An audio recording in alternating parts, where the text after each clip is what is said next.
Welcome to episode 5 of the Magic Hour, where we talk about what's happening at Magic Valley and what's happening in the cultivated meat industry internationally and in Australia.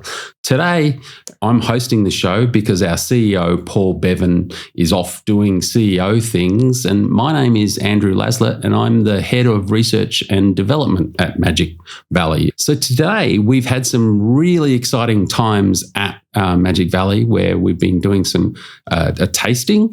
And we've had a fair bit of media lately, and it's been really quite exciting. And it's with great pleasure that I'm welcoming to the podcast today for the first time a very special guest, Wendy Chua, who is going to introduce herself. She is from Magic Valley, but I'll let her tell you, the listeners, what she does at Magic Valley. Hi, I'm Wendy Chua. I'm a research scientist at Magic Valley. I'm originally from Singapore. I did my honours at UNSW, and then I went on to work as a research assistant at the Victor Chang, and then at Monash with Pete Curry, and then further at embryonic stem cell facility at Monash, where I did a lot of I honed my cell culture skills. Fantastic, Wendy. So you've just outlined an amazing scientific background. What we didn't know was that you're what I would call a classic foodie. Do you want to talk about a little bit about your love of food? Oh yes, sure. Food is a big part of my life. When I was living in Sydney, I used to go to different restaurants every weekend, and then I finally thought I might go down the path of being a chef. So I went to do a certificate 3 in hospitality. So I spent a year doing that part-time, and then I went and did some starch at Oscillate Wildly restaurant in Sydney. And that was actually a very good experience for me. And then further on, when I moved to Melbourne, I did some starch at the bakery Noisette. Huh. So yes, so that's the story. I'm very lucky I'm able to marry sort of my love for food with my skill sets and be able to get and work at Magic Valley. Did you think that when you joined Magic Valley that you would be doing that you would be cooking up cultivated meat? No, not at all. Not at all. I think I've been here for about 7 months. I think I've achieved a lot. From I thought I was doing a lot of cell culture. I never expect myself to be cooking up dumplings and yeah. And also coming up with recipes for our prototypes. Yeah, I'm gonna ask you a little bit more about that later. So when you were applying for the job, so you weren't really thinking about the food and the preparation of food. You're more thinking about the scientific skills that you had that were applicable to the role that was advertised. Because we definitely didn't advertise for a scientist / food preparation / chef / food inventor. Yeah, sure. No, definitely. I never really, to be honest. I just thought it'll be a lot of lab based and then this this opportunity to be able to cook and, being back in the kitchen is actually very refreshing. Yeah. Fantastic. And I can say delicious too, because I have tasted Wendy's dumplings. So do you want to tell us a little bit about, Magic Valley had a tasting event last week, which we had a number of people come that signed a waiver to taste our non-regulated yet product and to see what they thought of it. But do you want to talk me through your day and what you had to do to prepare, or even maybe the week before that?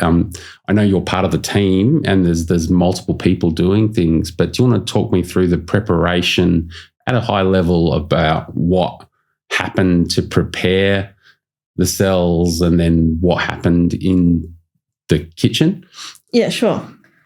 So the cells, we will have to grow the cells of about 3 or 4 weeks beforehand.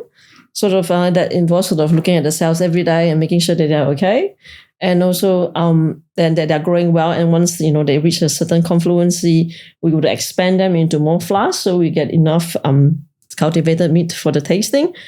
And also at the same time, we also did a trial tasting to make sure to trial the recipes, to get all the ingredients right. So, what other recipes did you think about trying? Did we? What other things? From memory, I think we tried a fried dumpling and a steamed dumpling. Yes, that's right. So throughout this process, we tried 3 different recipes. One of them was fried dumplings, and one of them was a boiled dumpling in chili oil, and then the other one was the eggplant with pork mince.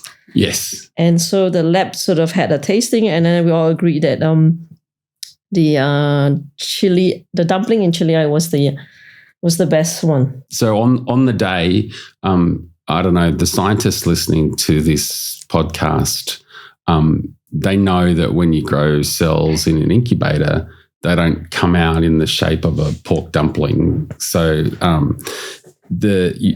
presumably you harvest the cells, you mix them, and they're made into a mince. But what the scientists won't know is, so the pork dumpling that you made, is that something that you would make at home for your family? Is something that you've cooked before?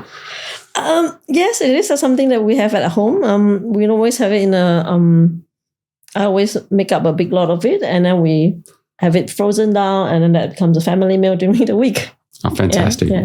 Yeah. So what was the sauce? I mean, to me, it's absolutely delicious, the sauce that the dumpling is in. If I tell you, I have to kill you. Okay. Well, then we will not be divulging the sauce. I mean, my description of the sauce is it's a mixture, a wonderful mixture of, I think, and I'm totally probably wrong here, chili oil, a little bit of vinegar. It was just perfectly balanced. Oh, yes. And a bit of love. Definitely. I can see that watching you cook in the kitchen when we were preparing for the 12 or so guests. I could see you intently watching the dumplings that were boiling on the stove, just to make sure that the dumpling skin got to exactly the right texture. There's some great photographs of the steam coming up around your face while you're watching the dumplings. And you look like you're concentrating, but you also look like you're really enjoying that. I do, actually. I do. The first time back in the kitchen, I really quite enjoy that feeling. It's just because I haven't been really in the commercial kitchen for a long time.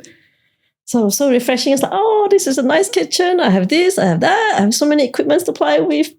Yeah, so that was really pleasant. Fantastic. And for those of you who are just listening to the podcast, maybe just come across Magic Valley, if you want to look back at some of the news articles on our website, there's some really great print articles on the website, plus some videos. We had some coverage in Channel 7 News, did a story on us. The Guardian did a really nice video on tasting of the dumpling. We had some really great media over the last week or so, and we're sort of still, in a sense, digesting that media, and really quite excited about the attention that it's bringing to the company, and where the push that it's giving the company to see where it can take us. So were there any challenges or surprises that came up while you were preparing this? I mean, I know that there was a lot of how many do we have to make? How much do we need? Are we going to have enough? Who's coming? How many people are coming? Was that the biggest challenge? Yes, also because besides that, we also we had to make sure that the cells are growing very well, so we get enough and extra for the guests that are coming, and if they wanted an extra one, we have some for them as well. So I did quite like it.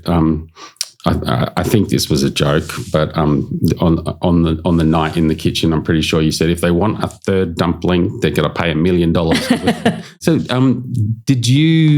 what sort of feedback did you get on the night from people who were tasting? I think people were really excited, and we had really very good feedback. And the one thing that stood out for me was when the vegan had the taste of the dumplings, and they said, "Wow, I have not tasted meat for a long time, and this tastes like meat." So that to me was a very good outcome. Actually, just a very good acknowledgement of our prototype. And what did the meat eaters think of the meat of the cultivated meat? The meat eaters, I think generally they think that it's a good product, but of course it's not going to be able to compare to the pork mince yet. Yes, I think that's what the general feedback that I get. But from the vegan wise, it's a very, very good feedback. Yeah. Thanks, Wendy. So how else? I mean, I know you've talked about the eggplant mince, and I know that's actually one of my wife's favorite Chinese dishes. But how else do you think that the product could be used? Either the lamb minced product or the pork minced product? What sort of possibilities do you see? I think the lamb minced product, I thought about it. Maybe you could make it into a samosa. That might be quite nice. It might be quite interesting to try. I'll look forward to trying that recipe. That sounds delicious. Luckily, I just had lunch, so it's not making me too hungry, and you won't be hearing my stomach rumbling too much on the microphone. And any other thoughts? Maybe ravioli in tomato sauce. It sounds like a good plan too. So, when you were cooking this cultivated meat, what thoughts are going through your head? Are you thinking about, this is actually a little bit historic? Oh my goodness, I'm making food for people that's meat, and the animal that this meat comes from is still running around in the field? Or were you too stressed about getting the pork dumplings right? I was stressed. I wanted to make sure that I didn't give our guests any food poisoning. Very happy to report that there have been absolutely no reports of food poisoning. Any other thoughts that were going through your head, or just pure concentration on getting the product right? We get the dumplings out warm so that the guests can enjoy. Yeah. Do you taste test in the kitchen to make sure they're okay before they go out? Oh, definitely. Yeah. Definitely. Yes, I did. I did a few taste tests before that. So you might see lesser dumplings because of me. Now, you've touched on this a little bit, but could you expand a little bit on the cells that we use that in the lab and some of the science behind how we keep cells alive in a flask, in a dish, in a bioreactor, and the technology that we use to make these cells keep growing and growing? So the cells were taken were a biopsy from a living animal. And so we take the cells and then we grow them up, and then when they're ready, we reprogram them, and then we grow them into a flask in a liquid media. They've got all the carbohydrates and amino acids for them to grow, and at 37 degrees incubator, so it's a nice and warm temperature for them. Okay. So in terms of, because you do eat meat, is that right, Wendy? Yes, I do. I'm a omnivore. Omnivore. So do you want to discuss differences between cultivated meat, or I guess not in general, but in specifics that you could see between the cultivated meat product that we're making and where we're at the moment in terms of our development at the company, and the differences between that and traditional meat in the terms of texture, taste, but also sustainability? Yeah, sure. So I find that with our prototype, the meat's a little bit softer in terms of sustainability. I think because what we do, we do not use so much water. There's also less methane output, no methane output. Also land use. So I think in that way it's more sustainable. Absolutely. No, that all makes sense to me. So what do you think about both the short-term and the long-term impact of what we're doing on the traditional meat industry? I think for the cultivated meat industry, it's going to be a niche market. So I don't think the traditional meat industry will be really much affected at all, because there will be meat eaters who still want to have a piece of steak. in terms of technology, we still have many years to catch up. So I don't think it will make a difference, or I don't think it will affect the traditional meat industry at all.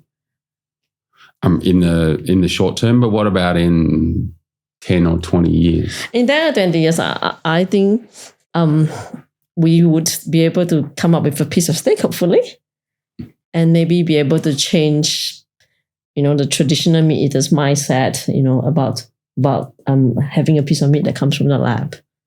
Yeah, it comes from the lab or the factory. I mean, the way I feel about it is hopefully in the short-term future, it'll be available to a few people. In the medium-term future, it'll be provide a choice for people that are interested in a more sustainable meat product that tastes the same or potentially better and maybe more controllable in terms of fat content. Yeah, definitely. And in terms of maybe being a slightly healthier way to eat, but also have benefits in terms of sustainability, in terms of not requiring the land use to produce it, and also having effects on the environment and climate change and things like that. But obviously that's going to take a much longer time. Absolutely.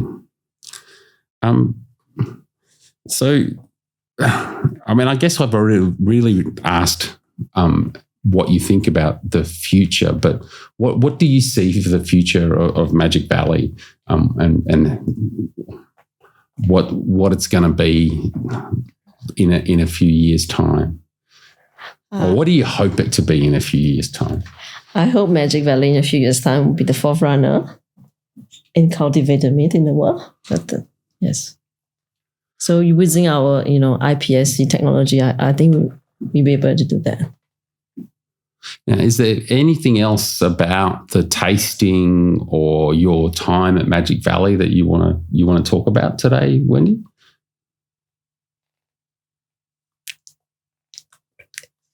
No, well, thank you so much for joining us today, Wendy, and talking through your experience. I think it's really safe to say that having Wendy as both an experienced scientist experienced in pluripotent stem cells and also a foodie and also an accomplished amateur chef, having that combination of skills and being able to multitask is such a wonderful surprise for us at Magic Valley to find in our really small team. And as those of you that work in startups know, it's your job description doesn't ever cover everything that needs to be done on a daily basis in a startup environment. And I think Wendy really beautifully personifies the multitasking that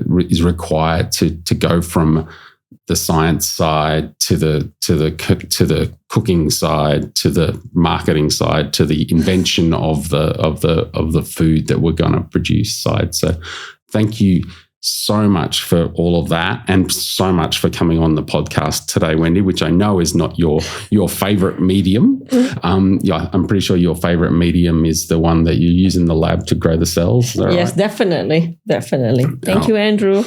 You're very welcome. So thank you for tuning in, our listeners today. And if you want to find out more about Magic Valley, please check us out on our website, www.magicvalley.com.au. We're also on LinkedIn. You can subscribe to our podcasts on many, many different podcast apps, including Spotify and YouTube and Apple Podcast app. We're also on Facebook, Instagram, Twitter, and TikTok. And thank you very much for listening in, and don't forget to subscribe. Thanks a lot. Bye-bye.